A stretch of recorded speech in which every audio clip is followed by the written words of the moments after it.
Assalamualaikum warahmatullahi wabarakatuh dan selamat sejahtera. Jumpa lagi di dalam kelas Sains Cikgu Rusmaini. Cikgu nak tanya, siapa ponteng kelas ekonomi?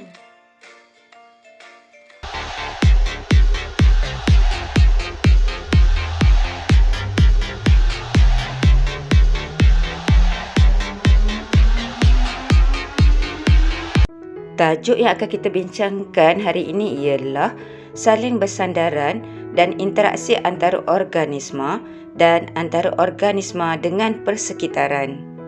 Objektif pembelajaran kita ialah menjelaskan dengan contoh saling bersandaran antara benda hidup dan persekitaran untuk keseimbangan ekosistem. Kriteria kejayaan di akhir PDP pelajar akan dapat: pertama, menyatakan maksud habitat, spesies, populasi, komuniti dan ekosistem. Yang kedua, menerangkan kepentingan penyesuaian hidupan terhadap alam sekitar. Kita akan belajar 5 istilah yang penting. Yang pertama ialah habitat.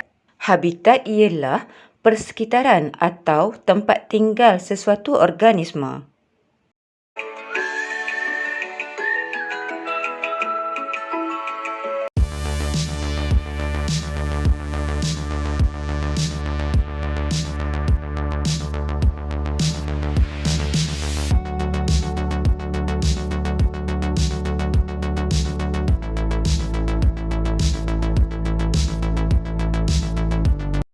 Berbalik kepada siapa ponteng kelas ekonomi tadi, itu adalah mnemonik, nak ingat, susunan daripada spesies sehingga ke ekosistem. Siapa untuk spesies, ponteng populasi, kelas komuniti, ekonomi, yes, ekosistem. Jadi susunannya adalah spesies, populasi, komuniti dan juga ekosistem. Jom kita belajar satu persatu.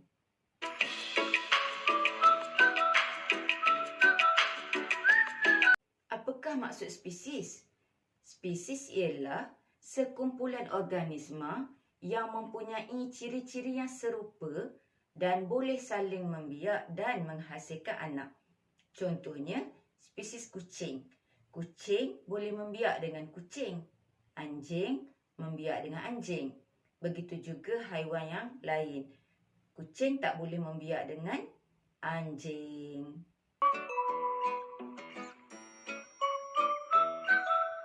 Cantiknya dua ekor rama-rama ni. Ia mempunyai ciri-ciri yang serupa dan boleh saling membiak serta menghasilkan anak. Kita panggil kedua-dua ini adalah spesies. Apakah maksud populasi? Populasi ialah sekumpulan organisma yang sama spesies, hidup di habitat yang sama. Wah, banyaknya rama-rama. Ini adalah satu contoh populasi rama-rama.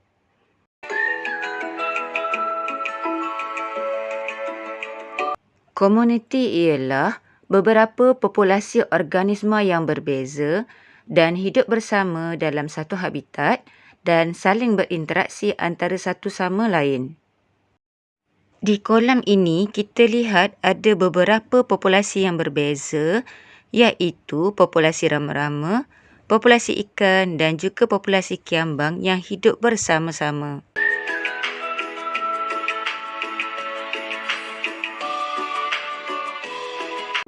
Ekosistem ialah beberapa komuniti yang tinggal bersama-sama dalam satu habitat, saling berinteraksi antara satu sama lain, termasuk segala komponen bukan hidup seperti air, udara dan juga tanah.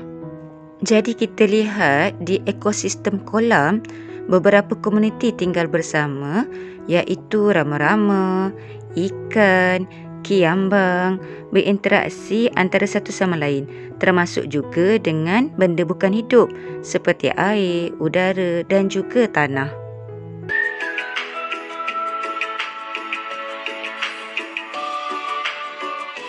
Organisma dalam suatu ekosistem saling bersandaran antara satu sama lain. Organisma ini juga saling bersandaran dengan komponen bukan hidup dalam persekitaran seperti air, tanah, cahaya dan udara. Suatu ekosistem dikatakan seimbang jika organisma hidup dan komponen bukan hidup dalam persekitaran berada dalam keadaan harmoni tanpa gangguan luar. Adakah ekosistem hutan masih seimbang sekiranya pembalakan dijalankan secara berleluasa? Sekarang kita akan lihat faktor-faktor yang mempengaruhi taburan organisma. Sebenarnya di makmal nanti, pelajar-pelajar akan mengkaji pengaruh suhu, cahaya dan kelembapan terhadap taburan organisma. Kita lihat yang pertama iaitu suhu. Okey, kajian ini dijalankan ke atas kutu kayu. Kita lihat faktor-faktor yang pertama ialah suhu. Kutu kayu suka berada di tempat yang bersuhu sederhana. Okey, faktor yang kedua ialah cahaya. Kutu kayu suka berada di tempat yang gelap. Dan kelembapan.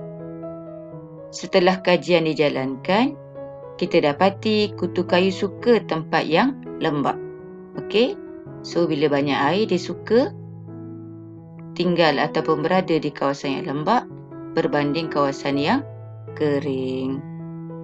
Itulah 3 faktor yang mempengaruhi taburan organisma, iaitu suhu, cahaya dan juga kelembapan. Sekarang kita akan lihat kepentingan penyesuaian hidupan terhadap alam sekitar. Okey, macam mana hidupan menyesuaikan diri terhadap iklim di habitatnya di kawasan tropika, gurun dan juga tundra. Kita lihat satu persatu. Okey, di kawasan tropika. Kawasan tropika ini menerima taburan hujan yang tinggi dan limpahan cahaya matahari sepanjang tahun. Bagaimanakah penyesuaian hidupan di kawasan tropika?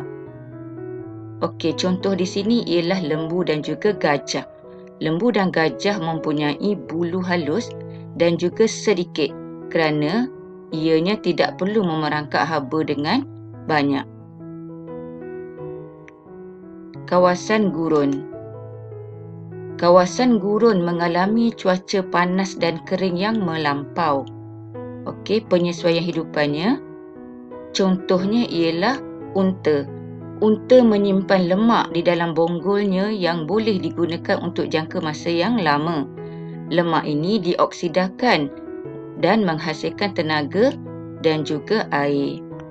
Tapak kaki unta tebal dan tidak terperosok semasa berjalan di atas pasir. Dan juga tapak yang tebal ini melindungi dari pasir yang panas. Kita lihat kawasan tundra. Kawasan tundra mengalami musim sejuk yang panjang dan musim panas yang singkat. Penyesuaian hidupan di sana contohnya ialah beruang kutub.